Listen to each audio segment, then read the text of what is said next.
اعوذ باللہ من الشیطان الرجیم بسم اللہ الرحمن الرحیم افمن زین لہ سوء عملہ، بھلا بتاؤ کہ وہ شخص جس کے لیے اس کی بدعمالیوں کو خوشنما دکھایا گیا ہو، زین لہ اس کے لیے مزین کیا گیا ہو، خوشنما کیا گیا ہو، سوء عملہ اس کے برے کاموں کو، اس کی بدعمالیوں کو، فرآہ حسنا پھر وہ اپنی بدعمالیوں کو اچھا سمجھے، یعنی کیا یہ وہ اس کے برابر ہو سکتا ہے جس کو اللہ تعالیٰ نے ہدایت دی ہو؟ فإن اللہ یضل من یشاء، بے شک اللہ تعالیٰ جسے چاہتے ہیں راستے سے بھٹکا دیتے ہیں، گمراہ کر دیتے ہیں، ویہدی من یشاء اور جس کو چاہتے ہیں ہدایت عطا فرماتے ہیں۔ بھٹکانے کا یہ مطلب نہیں ہے کہ اللہ تعالیٰ زبردستی کسی کو بھٹکا دیتے ہیں، یعنی جو شخص ضدی ہو، حق بات کو ماننے کے لیے تیار نہ ہو، ہدایت حاصل کرنے کی کوشش ہی نہ کرے، تو اللہ تعالیٰ اس پر بھی زبردستی نہیں کرتے اور اللہ تعالیٰ اس کو گمراہ کر دیتے ہیں۔ حضرت عبداللہ بن عباس رضی اللہ تعالیٰ عنہما سے منقول ہے کہ یہ آیت اس وقت نازل ہوئی جب کہ رسول اللہ صلی اللہ علیہ وسلم نے یہ دعا فرمائی تھی کہ یا اللہ اسلام کو عزت اور قوت عطا کر عمر بن خطاب کے ذریعے یا ابو جہل کے ذریعے۔ حضرت عمر بن خطاب رضی اللہ تعالیٰ عنہ بھی پہلے کفار کے سرداروں میں سے تھے اور ابو جہل بھی سردار تھا، تو آپ صلی اللہ علیہ وسلم نے ان دونوں میں سے ایک کے حق میں اللہ سے دعا فرمائی تھی کہ یا اللہ ان میں سے کسی ایک کو مسلمان کر دے اور اسلام کو عزت عطا فرما۔ تو اللہ تعالیٰ نے یہ دعا حضرت عمر بن خطاب رضی اللہ تعالیٰ عنہ کے حق میں قبول فرمائی اور ان کو ہدایت دے کر اسلام کی عزت اور قوت کا سبب بنایا۔ تو یہ آیت نازل ہوئی کہ فإن اللہ یضل من یشاء ویہدی من یشاء فلا تذہب نفسک، پس آپ کی جان نہ جاتی رہے، یعنی آپ اپنے آپ کو ہلاک نہ کریں، علیہم حسرات ان کافروں پر افسوس کرتے ہوئے، یعنی اس بات پر آپ غم نہ کریں، اپنے آپ کو ہلاک نہ کریں کہ یہ کافر لوگ ایمان کیوں نہیں لاتے۔ ہدایت تو اللہ کے ہاتھ میں ہے، اور دوسری جگہ پر بھی اللہ تعالیٰ نے یہی ارشاد فرمایا تھا کہ لعلک باخع نفسک الا یکونوا مؤمنین، کہ آپ کہیں اپنے آپ کو ہلاک نہ کر دیں اس بات سے کہ وہ ایمان کیوں نہیں لاتے۔ تو جب اللہ تعالیٰ نے فرما دیا ہے کہ ہدایت اللہ کے ہاتھ میں ہے، تو آپ ان کافروں پر افسوس کرتے ہوئے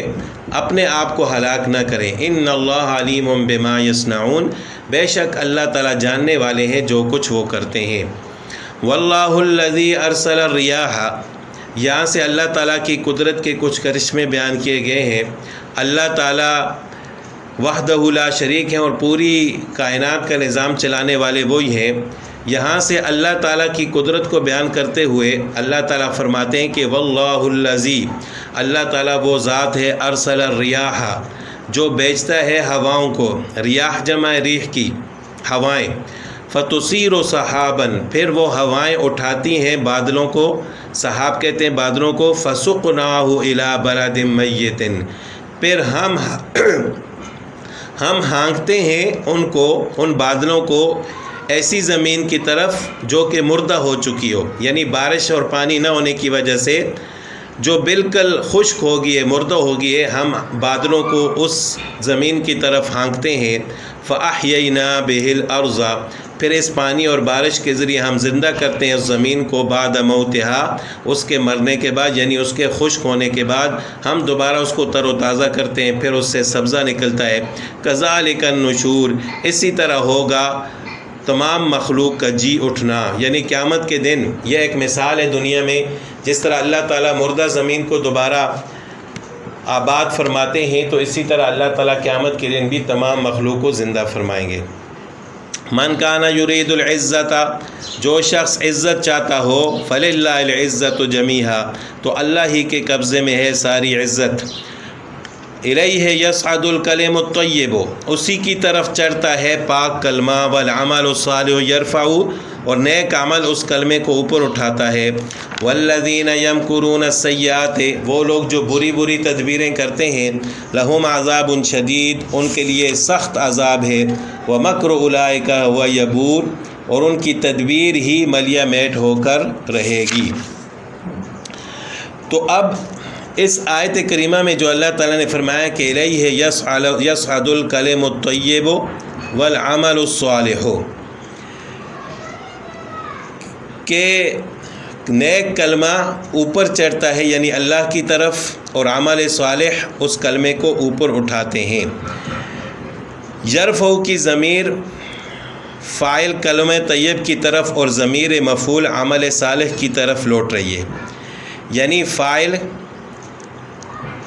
کلمہ طیب ہے اور عمل صالح یہ مفعول ہے۔ تو اس صورت میں ترجمہ یہ ہوگا کہ کلمہ طیب یعنی اللہ کا ذکر عمل صالح کو اوپر چڑھاتا ہے اور اٹھاتا ہے۔ اور اگر اس طرح ہو کہ یرفع کی ضمیر فاعل عمل صالح کی طرف لوٹے اور ضمیر مفعول کلمہ طیب کی طرف، تو معنی یہ ہوں گے کہ کلمہ طیب اللہ کی طرف چڑھتا ہے مگر ان کو چڑھانے کا ذریعہ عمل صالح ہیں۔ تو دونوں احتمالات جو ترکیبی احتمالات ہیں ان کی وجہ سے دونوں معنوں میں فرق آ جاتا ہے۔ پہلے معنی کے مطابق جو ہے کلمہ طیب فاعل ہوگا اور عمل صالح مفعول، اور دوسری ترکیب کے مطابق عمل صالح فاعل ہوگا اور کلمہ طیب مفعول ہوگا، یعنی عمل صالح کلمہ طیب کو اوپر چڑھاتا ہے اور اوپر چڑھانے کا سبب بنتا ہے۔ ایک حدیث میں رسول اللہ صلی اللہ علیہ وسلم کا ارشاد ہے کہ اللہ تعالیٰ کسی قول کو بغیر عمل کے اور کسی قول و عمل کو بغیر نیت کے اور کسی قول و عمل اور نیت کو بغیر مطابقت سنت کے قبول نہیں کرتا، یعنی زبان سے انسان جو کچھ کہتا ہے اس پر عمل بھی کرے، اس کی نیت بھی ٹھیک ہو اور عمل بھی سنت کے مطابق ہو، تو تب اللہ تعالیٰ اس کو قبول فرماتے ہیں۔ اس کے بعد اللہ تعالیٰ کی قدرت کی مزید نشانیوں کو بیان کیا گیا ہے کہ واللہ خلقکم من تراب، اللہ تعالیٰ وہ ذات ہے جس نے تمہیں پیدا کیا مٹی سے، ثم من نطفۃ، پھر نطفہ سے، ثم جعلکم ازواجا، پھر تمہیں جوڑا جوڑا بنایا، وما تحمل من انثی، اور کسی بھی مادہ کو جو حمل ہوتا ہے، ولا تضع، اور جو کچھ وہ جنتی ہے، الا بعلمی، وہ اللہ کے علم میں ہوتا ہے، یعنی یہ اللہ کے علم یعنی تقدیر میں سب کچھ لکھا ہوا ہے۔ وما یعمر من معمر، اور کسی عمر رسیدہ شخص کو جو عمر دی جاتی ہے، ولا ينقص من عمرہ، اور جو اس کی عمر میں کمی کی جاتی ہے، الا فی کتاب، مگر وہ کتاب یعنی لوح محفوظ میں لکھا ہوا ہے۔ ان ذلک علی اللہ یسیر، اور یہ اللہ تعالیٰ پر بہت آسان ہے، یعنی سب کچھ تقدیر میں لکھا ہوا ہے کہ ایک آدمی کی عمر کتنی ہوگی، یا ماں کے پیٹ میں کیا چیز ہے، بچہ ہے بچی ہے، یہ سب کچھ اللہ کے علم میں ہوتا ہے اور تقدیر میں لکھا ہوا ہے۔ اور انسان کی جتنی عمر ہوتی ہے وہ بھی، اور کس طرح اس کی موت آئے گی، کہاں آئے گی، سب کچھ تقدیر میں لکھا ہوا ہے۔ اب یہ کہ بعض احادیث میں یہ آیا ہے کہ اگر کوئی شخص یہ چاہتا ہے کہ اس کے رزق میں اضافہ ہو اور اس کی عمر زیادہ ہو، تو اس کو چاہیے کہ وہ صلہ رحمی کرے، یعنی رشتہ داروں کے ساتھ اچھا سلوک کرے۔ تو اس کا یہ مطلب ہے کہ رشتہ داروں کے ساتھ اچھا سلوک کرنا یہ عمر کو زیادہ کرتا ہے، جبکہ اس آیت میں فرمایا گیا ہے کہ جو کچھ جتنی عمر کسی کو دی جاتی ہے یا کم کی جاتی ہے وہ پہلے سے لوح محفوظ میں لکھا ہوا ہے۔ تو اس طرح بظاہر ایسا لگتا ہے کہ یہ آیت کریمہ حدیث کے مخالف ہے۔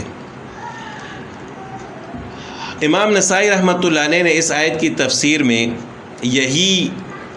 حدیث پیش کی ہے۔ حضرت انس بن مالک رضی اللہ تعالیٰ عنہ سے روایت ہے کہ انہوں نے رسول اللہ صلی اللہ علیہ وسلم سنا ہے کہ آپ صلی اللہ علیہ وسلم نے فرمایا، من سرہ ان یبسط لہ فی رزقہ وینسأ فی اثرہ فلیصل رحمہ، کہ جو شخص یہ چاہتا ہے کہ اس کے رزق میں وسعت اور عمر میں زیادتی ہو تو اس کو چاہیے کہ صلہ رحمی کرے، یعنی رشتہ داروں کے ساتھ اچھا سلوک کرے۔ تو ابن ابی حاتم نے حضرت ابو درداء رضی اللہ تعالیٰ عنہ سے روایت کیا ہے کہ وہ فرماتے ہیں کہ ہم نے اس مضمون کا ذکر رسول اللہ صلی اللہ علیہ وسلم کے سامنے کیا، یعنی یہ جو اعتراض ہمارے ذہنوں میں پیدا ہوتا ہے اور اکثر لوگ کہتے بھی ہیں کہ عمر میں اضافے کا کیا مطلب ہے، جب کہ اللہ تعالیٰ نے ہر ایک کی عمر پہلے تقدیر میں لکھ دی ہے، تو پھر عمر میں اضافہ کیسے ہوتا ہے؟ تو حضرت ابو درداء رضی اللہ تعالیٰ عنہ فرماتے ہیں کہ ہم نے بھی یہ سوال رسول اللہ صلی اللہ علیہ وسلم کے سامنے کیا، تو آپ صلی اللہ علیہ وسلم نے فرمایا کہ عمر تو اللہ کے نزدیک ایک ہی مقرر اور مقدر ہے۔ جب مقررہ مدت پوری ہو جاتی ہے تو کسی شخص کو ذرا بھی مہلت نہیں دی جاتی، ایک سیکنڈ کے لیے بھی وہ زندہ نہیں رہ سکتا، بلکہ زیادت عمر سے مراد یہ ہے کہ اللہ تعالیٰ اس کی اولاد صالح اس کو اولاد صالح عطا فرماتے ہیں، وہ اس کے لیے دعا کرتے رہتے ہیں۔ یہ شخص دنیا سے چلا جاتا ہے، دنیا میں نہیں ہوتا، اور ان لوگوں کی دعاؤں سے اس کو قبر میں بھی سکون ملتا ہے، یعنی مرنے کے بعد بھی وہ ان کی دعائیں ان کو فائدہ پہنچاتی رہتی ہیں، تو گویا کہ یہ خود زندہ ہے، اسی طرح ہے کہ جس طرح یہ خود زندہ رہ کر اعمال کر رہا ہے۔ تو زندگی بڑھانے کا مطلب یہ ہے کہ اللہ تعالیٰ اس شخص کو ایسی اولاد عطا فرماتے ہیں جو اس کے جانے کے بعد اچھے اعمال کرتے ہیں، اس کے لیے دعا کرتے ہیں، تو اچھے اعمال کا فائدہ اس کو بھی ہوتا ہے اور ان کی دعاؤں کا فائدہ بھی اس کو ہوتا ہے۔ تو یہ مطلب ہے عمر کے زیادہ ہونے کا، یعنی اللہ تعالیٰ اس کی عمر میں برکت پیدا فرما دیتے ہیں۔ تو ظاہری بات یہ ہے کہ عمر ایک ہی ہوتی ہے جو لکھ دی جاتی ہے، باقی حدیث میں جو عمر کی زیادتی کا ذکر ہے اس سے مراد عمر کی برکت ہے اور نیک اولاد ہے۔ آگے اللہ تعالیٰ فرماتے ہیں کہ وَمِن كُلٍّ تَأْكُلُونَ لَحْمًا طَرِيًّا، نہیں وَمَا يَسْتَوِي الْبَحْرَانِ، دو دریا برابر نہیں ہیں۔ بحر کہتے ہیں سمندر کو، دریا کو بھی کہتے ہیں بحران، دو دریا۔ اللہ تعالیٰ فرماتے ہیں کہ ذرا اللہ کی اس قدرت پر غور کرو کہ دو دریا برابر نہیں ہیں۔ ھذا عذب فرات، ایک میٹھا ہے، فرات پیاس بجھاتا ہے، سائغ شرابہ، اس کا پانی خوشگوار ہے، وھذا ملح اجاج، اور یہ دوسرا کھارا اور کڑوا ہے۔ ملح کہتے ہیں نمک کو، یعنی کھارا نمکین، اور اجاج کڑوا، یعنی ایک دریا ایسا ہے کہ جس کا پانی میٹھا ہے، لوگ پیتے ہیں، خوشگوار ہے، پیاس کو بجھاتا ہے، دوسرا دریا ایسا ہے کہ جس کا پانی کڑوا ہے اور نمکین ہے۔ لیکن اللہ تعالیٰ فرماتے ہیں وَمِن كُلٍّ، پھر دونوں میں سے، تَأْكُلُونَ لَحْمًا طَرِيًّا، تم تازہ گوشت کھاتے ہو، یعنی مچھلیاں پکڑ کر کھاتے ہو، وَتَسْتَخْرِجُونَ حِلْيَةً تَلْبَسُونَهَا، اور تم اس سے زیور نکالتے ہو جن کو تم پہنتے ہو، وَتَرَى الْفُلْكَ فِيهِ مَوَاخِرَ، اور آپ دیکھتے ہو کہ جہاز اور کشتیاں چلتی ہیں، مواخر جو پانی کو پھاڑتی ہیں، لِتَبْتَغُوا مِنْ فَضْلِهِ، تاکہ تم اللہ کا فضل تلاش کرو، لَعَلَّكُمْ تَشْكُرُونَ، اور تاکہ تم اس کا شکر ادا کرو۔ تو دیکھو کہ یہ بھی تو اللہ تعالیٰ کی قدرت ہے کہ ایک ہی دو مختلف قسم کے دریا ہیں اور دونوں کا پانی الگ الگ ہے، لیکن جب آپ مچھلی پکڑتے ہو تو اس کے گوشت میں کوئی فرق نہیں ہوتا، چاہے نمکین دریا سے پکڑو یا میٹھے دریا سے، اس کا گوشت ایک جیسا ہی ہوتا ہے۔ اور اسی طرح آپ زیور تلاش کرتے ہو، موتی نکالتے ہو دریاؤں سے،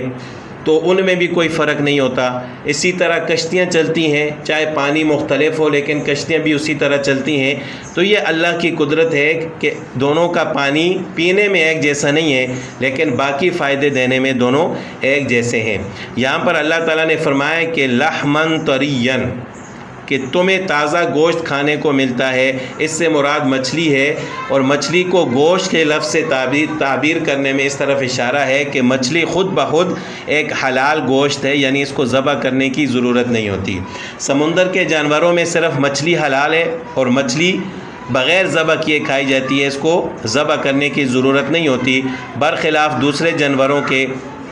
جو خشکی کے جانور ہیں ان کو ہم بغیر ذبح کیے نہیں کھا سکتے۔ اور دوسرا یہ لفظ یہاں پر آیا ہے حلیہ، حلیہ کے معنی زیور کے ہیں، مراد اس سے موتی ہیں۔ تو یہاں پر تو اللہ تعالیٰ فرماتے ہیں کہ تم دونوں قسم کے دریاؤں سے موتی پکڑتے ہو، تلاش کرتے ہو، تو اس کا مطلب یہ ہے کہ میٹھے پانی سے بھی موتی ملتے ہیں اور کھارے پانی سے بھی موتی ملتے ہیں، جبکہ عام طور پر لوگوں نے مشہور کیا ہے کہ موتی صرف نمکین پانی سے ملتے ہیں۔ ہاں یہ ہے کہ میٹھے پانی سے کم ملتے ہیں اور کھارے پانی سے زیادہ ملتے ہیں۔ آگے فرمایا کہ تلبسونہا، یہاں پر مذکر کا صیغہ استعمال کیا ہے، تلبسونہا، تم ان زیورات کو پہنتے ہو، استعمال کرتے ہو۔ اس کا مطلب یہ ہے کہ زیور مرد کے لیے بھی جائز ہے،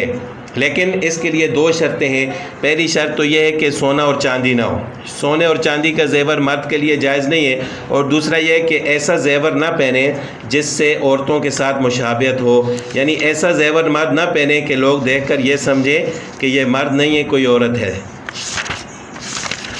آگے اللہ تعالیٰ فرماتے ہیں